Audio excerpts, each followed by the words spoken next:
Saya, jamaah, kita semua pernah alpa dan khilaf. Racun. Kalau sudah racun, bagaimana solusinya Pak Ustaz? Ramadan teriakuha, Ramadan penawar dari racun yang 11 bulan engkau lalui.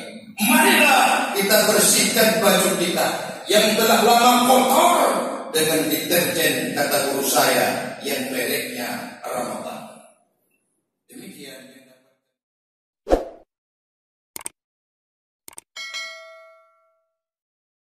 Salawat dan salam kita hantarkan kepada al dan sahabat beliau sekalian yang telah ke puncak sama mendaki bersama baginda Rasul, berat sama dipikul, ringan sama dicincin, dan labuh di kala hujan dan lekang diterpa mentari. Biiznillah, di malam dan mulia ini Allah telah memberikan kepada kita kekuatan iman, bergerak kalbu menuju ke masjid yang mulia ini. Itu merupakan implementasi daripada getaran hati yang diberikan oleh Allah, masih bersemayam nilai-nilai imani. Karena iman tidak meninggalkan rumah, karena iman tidak meninggalkan sanak keluarga. Kita meringankan langkah ke masjid ini, menunaikan salat tasbih, melaksanakan ibadah, muraqabah, mujahadah, semuanya Engkau ya Allah yang Maha Tahu. Tuliskan amalan keikhlasan ini sebagai khairat dalam mencapai ridha-Mu, oh ya Allah, ya Dzal Jalali wal Ikram. Imam masjid, ketua PKM, pengurus remaja masjid, bintang-bintang surga yang senantiasa akan diberikan bayangan esok oleh Allah dikala panas menggelegar di yaumil mahsyar. Salah satu yang mendapat bayangannya adalah seorang laki-laki yang hatinya mu'allaqun bil masajid, senantiasa terikat dengan masjid Allah, sujud dan rukuk di tempat yang mulia ini. Alhamdulillah, pada malam ini kami dari Majlis Zikir An-Nahlah yang insyaAllah hadir di masjid ini sama-sama bermuhasabah dan introspeksi diri menuju Ramadan, menutup buku yang masa lalu. Nisfu Sya'ban adalah sebuah malam yang agung, di mana setahun yang lalu kita akui sebagai manusia, la yusamman nasu an-nasa illa li-isyanihi. Tidak dikatakan manusia kalau kita tidak punya alba dan khilaf. La yusamma qalbu al-qalba, tidak dinamakan hati kalau dia tidak berubah dari masa ke masa. Kesalahan adalah kewajaran. Jatuh dua kali dalam lubang yang sama, itulah yang tidak wajar. Hanya keledailah, kata hukama, yang akan bisa terjerumus untuk dua kali dalam masalah yang sama. Malam ini, setahun yang lalu, tertulis dengan indah di tangannya buku para malaikat. Merah yang kita tuai, merah pula yang dituliskan. Hijau yang kita lakukan, hijau pula yang tertuliskan di sana. Pada yaumil mahsyar esok kelak, seusai daripada mizan pertimbangan amal, lalu kepada seluruh manusia diberikan sejarik kertas yang di situ tertulis semuanya apa yang kita lakukan dalam dunia ini. Digantungkan di lehernya, terbacalah semua yang tersembunyi pada khalayak ramai. Di situ tertulis dengan indah kalimat demi kalimat. Iqra' kitabak, kata Allah, engkau harus membaca lembaran ini.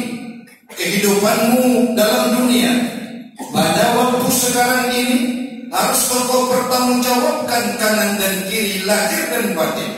Dari mana engkau ambil, kemana engkau belanjakan, dan di mana engkau pergunakan hari ini tertata indah dalam catatanmu yang tidak bisa engkau berdusta. Kenapa nggak bisa berdusta? Mulut terkunci, Kita tidak mampu lagi menjadi saksi di hadapan Allah. Tangan kita berbicara, kaki kita berbicara, dengan lantang kita berkata, "Limadza syahidtum alaina?" Kenapa engkau menjadi saksi? Dalam dunia kita setia, ke masjid kita bersama, ke pasar kita bersama, maksiat kita bersama, tapi konon sekarang engkau menjadi saksi kepada saya. Kenapa wahai tangan kau berbicara? Dulu kita bersama-sama dalam dunia melaksanakan kemaksiatan. Apa kata tangan? Aku telah dipandaikan berbicara oleh Allah. Dulu terkunci karena engkau lidah pandai bersandiwara. Hari ini lidah terkunci, tanganlah yang berbicara. Maka pada malam yang mulia ini, hamba Allah, kita tutup buku yang lalu, maka kita tasbih. Orang yang yusabbihuna wa yahmaduna wa yukabbiruna, yang bersatu di masjid, sama-sama melaksanakan tasbih, mengucapkan kalimat subhanallah, sama-sama bertakbir, mengucapkan Allahu Akbar, sama-sama mengucapkan alhamdulillah. Kala itu malaikat turun membentangkan sayapnya, memberikan rahmat kepada kita, pas di atas kepala kita yang pada malam ini sedang kita laksanakan ibadah ini. Demikian kata Rasul. Di mana malam nisfu Sya'ban terdengar ucapan tasbih, malaikat turun memberikan payungnya. Di mana terdengar kalimat tahlil, malaikat turun memberikan rahmatnya. Maka tidak heran orang bertasbih di nisfu Sya'ban, esok rezekinya datang kanan dan kiri tanpa diketahui. Ada saja solusi Allah kasih. Itu tanda pada malam ini kita diberikan inayah Allah. Hamba Allah, dikala kita sampai kepada catatan merah, banyak makhluk Allah di yaumil mahsyar enggan membaca. Jatuh air matanya bercucuran, merasa penyesalan yang luar biasa. Lalu Allah pun berkata, bukankah dulu malam nisfu Sya'ban kami berikan untuk kau buka buku yang baru? Tapi engkau lengah dengan kehidupan dunia, tidak mengindahkan apa yang diucapkan oleh Sang Pencipta. Inilah kesempatan kita kali ini, hamba Allah. Kita yang lalu pernah khilaf, setahun yang lalu pernah alfa, salat pernah kita takhirkan.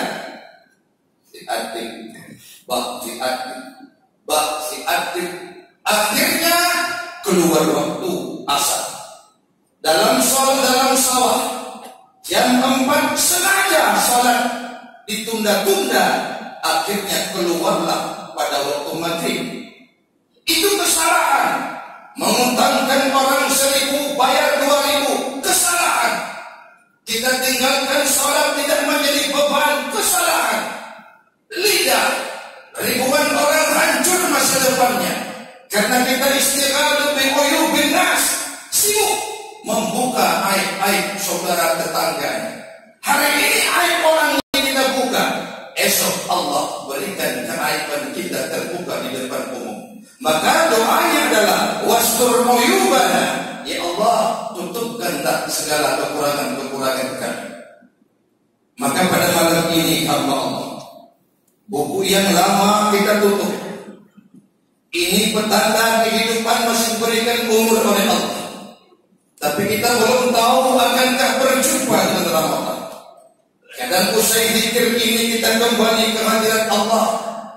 Kadang selesai tasbih ini kita tak berjumpa lagi esok kelak. Allah berikan umur kepada kita, tidak ada waktu tertentu. Sedang senyum, tiba-tiba jadi jenazah. Sedang bermain voli, tiba-tiba esok masuk alam kubur.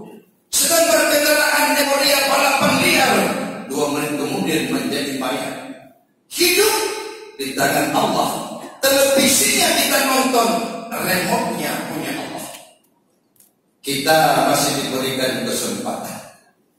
Maka malam ini kita bukakan buku baru, catatan-catatan baru. Malaikat bawa buku setahun amalan kita ke langit, lalu diberikan buku yang baru mulai esok hari.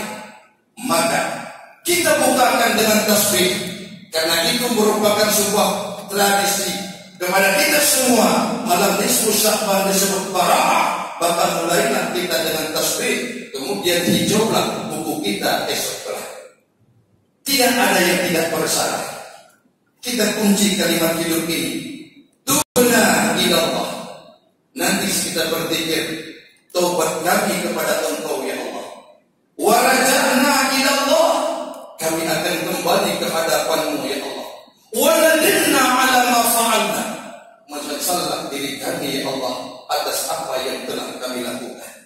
Bila tiga kalimat ini kita kunci pada malam ini, yakinlah buku hijau akan ada di depan kita dan kita meninggal bersama husnul khatimah dalam ridha Allah Subhanahu wa ta'ala. Kuncinya orang sikun bantu.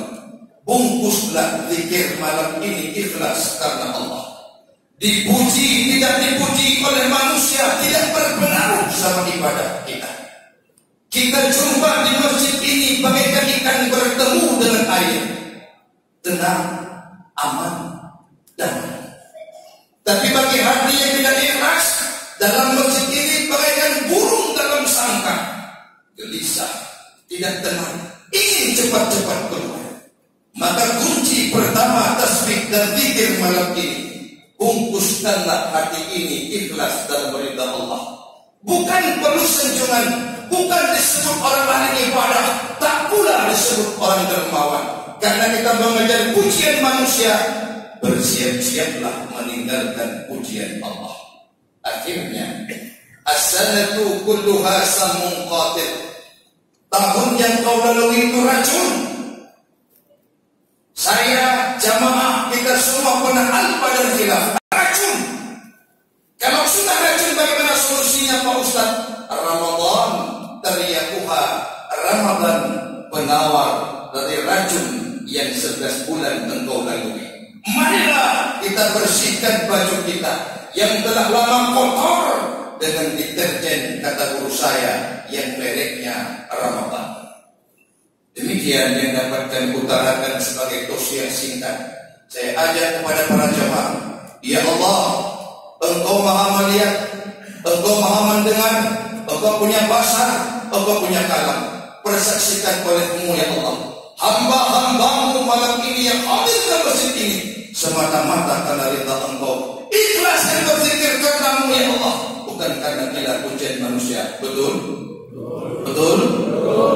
Kalau memang tidak ikhlas, yakinlah esok hari akan ada perubahan, akan ada ketenangan dalam kehidupan kita, akan memberikan suasana yang baru, kehidupan yang baru dengan buku yang baru. Marilah kita mulai zikir munajat ini. Nanti di ujungnya kita mencoba muhasabah. Tidak perlu kita menangis, tapi kalau hati yang masih hidup, tentunya air mata akan berkurang. Muhasabah itu introspeksi. Kami punya kesalahan, orang tua kami punya kesalahan. Marilah kita bertobat kembali kepada Allah di malam nisfu Sya'ban yang mulia ini. Zikir kita mulai.